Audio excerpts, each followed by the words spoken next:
Hello, everyone. We are Group 87. My name is Tung. Along with me, I have Dylan and Jonathan, and we'll be presenting our project called Genre Classification of Music Samples.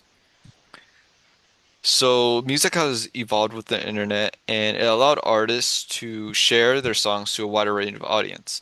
The issue is sometimes there may be some confusion about what song a genre is due to a variety of factors such as lack of exposure or even untagged songs on a platform.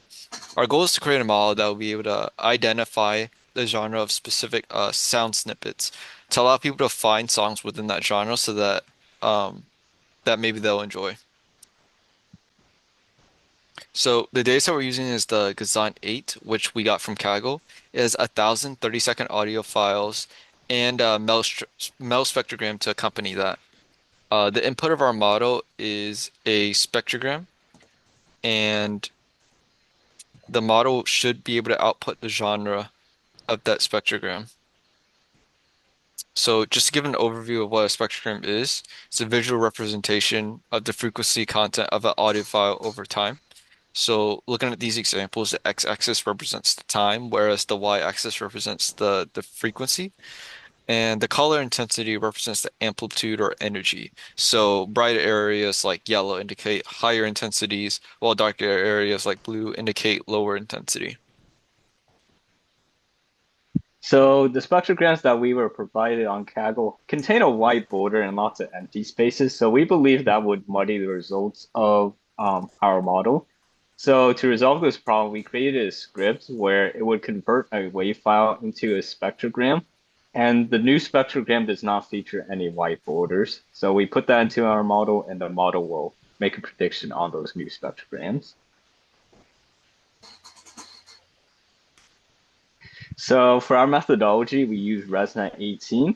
Our hyperparameters are batch size of 8, epochs 100, and learning rate 0.0001. We use cross entropy loss as our loss function, and we use the atom optimizer as our optimizer. For pre-processing, as I said on the last slide, we basically converted the wave files into new spectrograms that don't have any white borders. And then from those spectrograms, we use a 70-15-15 data split on our data set.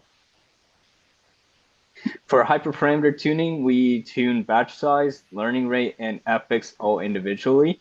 We found that a small batch size is really good, but not too small. Otherwise, the accuracy would lessen. And a small price to pay would be how it's computationally expensive to train the model, but it's not that big of a deal. We also had a small learning rate. Any bigger or lower than what we currently have also decrease the accuracy. And lastly, we set it to 100 epochs. We believe any more than this, it could potentially start to overfit the data, which we don't want. For our evaluation metrics, we use accuracy, F1 score, precision, and recall.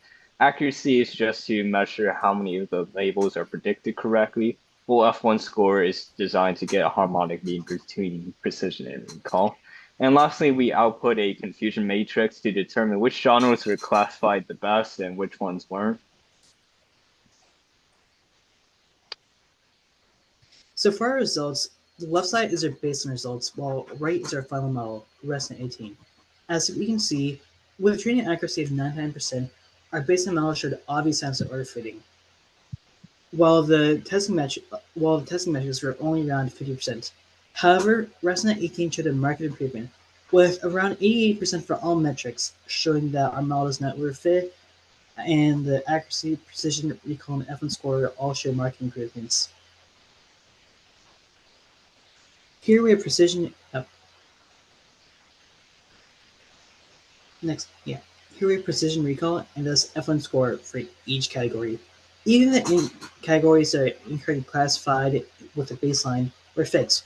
With rock and disco, which had around a 24% or 26% training like F1 score, had market improvements from 24% to 70% for F1 score for rock and 26% to 80% for disco. As for our classification metrics, our classification matrix, yeah, for our confusion matrix, we can see that jazz, pop, and classical um, are all like were all correctly classified in the baseline. However, there are market outliers such as rock being often incorrectly classified as country within the baseline. However, with ResNet 18, we don't have any significant outliers like that. Any incorrect classifications are few and far between, showing market improvement. And for previously, this project has not been working with NOT numbers, and for this class, we didn't have any experience with CNNs. Thank you very much.